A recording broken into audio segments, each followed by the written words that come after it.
Welcome to The Explainer. Today, we're going to peel back the layers on one of the most famous journeys in history, the story of the wise men. But what if the story you think you know isn't the whole story at all? Yeah, you've seen this image a million times, right? On Christmas cards and nativity sets, three kings, their gifts, a stable, and a newborn baby. It's a story we all feel like we know. But what if I told you that most of those details, the number of them, the fact that they were kings, even when they arrived, aren't actually in the Bible? Okay, so to really get to the bottom of this, we have to go back to the very beginning, to the one and only original source for this story, a really brief account in the Gospel of Matthew. And when you look closely, you're probably going to be shocked at how few details are actually there. Let's start with the most basic question of all. How many wise men were there? I mean, the carol, We Three Kings, has pretty much settled this for us for over a century, so the answer's obvious. It's three, right?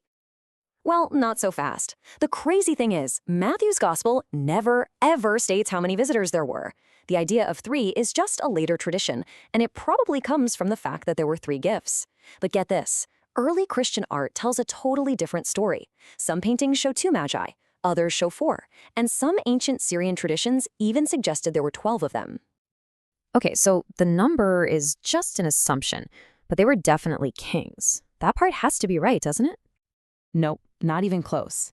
The biblical text never once calls them kings. Instead, the Gospel of Matthew uses a very specific and pretty interesting Greek word to describe them, Magi. So what in the world are Magi? Well, it for sure doesn't mean kings. It refers to a priestly class from Persia. Think of them less as monarchs and more like a delegation of highly respected foreign scholar priests who were experts in astronomy and dream interpretation. And this brings us to the scene itself. We all have this picture in our heads of them arriving at a stable with the shepherds right around the time Jesus was born. But is that what the text actually says? Actually, Matthew's gospel says the Magi found the family living in a house, not a stable, a house. And it refers to Jesus not as a newborn baby, but as a child. Now, when you combine that detail with King Herod's horrifying order to kill all boys in Bethlehem aged 2 and under, it strongly suggests the Magi arrived much, much later, maybe even a year or two after Jesus was born. So if the Bible gives us so few details, how on earth did we get our popular image of three crowned kings? Well, this is where we get to see how a legend gets built, piece by piece over hundreds of years. The story didn't just appear out of thin air. You can literally watch it get built over time. It starts in the 1st century with just Magi from the east. Then a couple hundred years later, a theologian named Tertullian is the first to say, hey, maybe they're kings, connecting them to old prophecies. For centuries after that, art shows them in Persian clothes with these funny hats, not crowns. Then, around the 6th century, they finally get names, Caspar, Melchior, and Balthazar. By the 10th century, crowns start showing up in the paintings.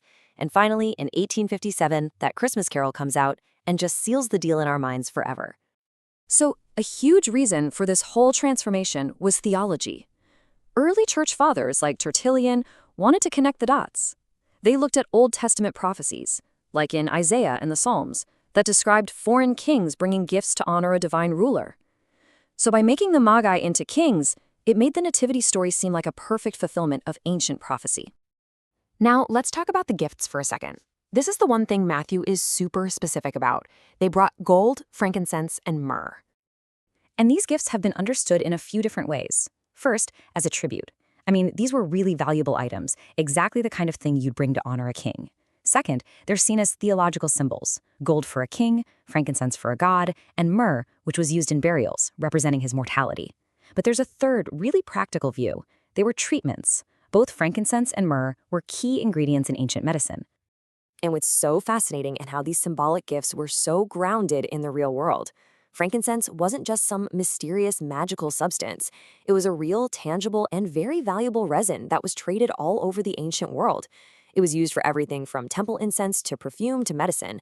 In fact, modern science has even confirmed that frankincense contains a potent anti-inflammatory agent. So they knew what they were doing. Okay, but the Western tradition of three kings isn't the only game in town. For centuries, another version of the story existed, one that was almost entirely unknown in the West. And it tells a radically different tale.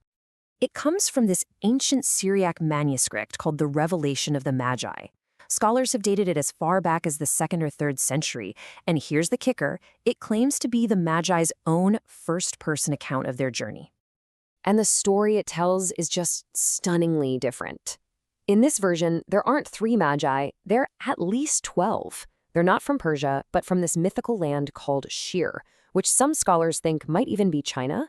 They aren't astrologers, but these monk-like mystics who are guarding a prophecy passed down from Adam's son, Seth. And the most incredible part? The star they follow isn't a star at all. It's Christ himself, in a luminous, shape-shifting form that guides them. How wild is that? So all of this really just shows how stories evolve and grow.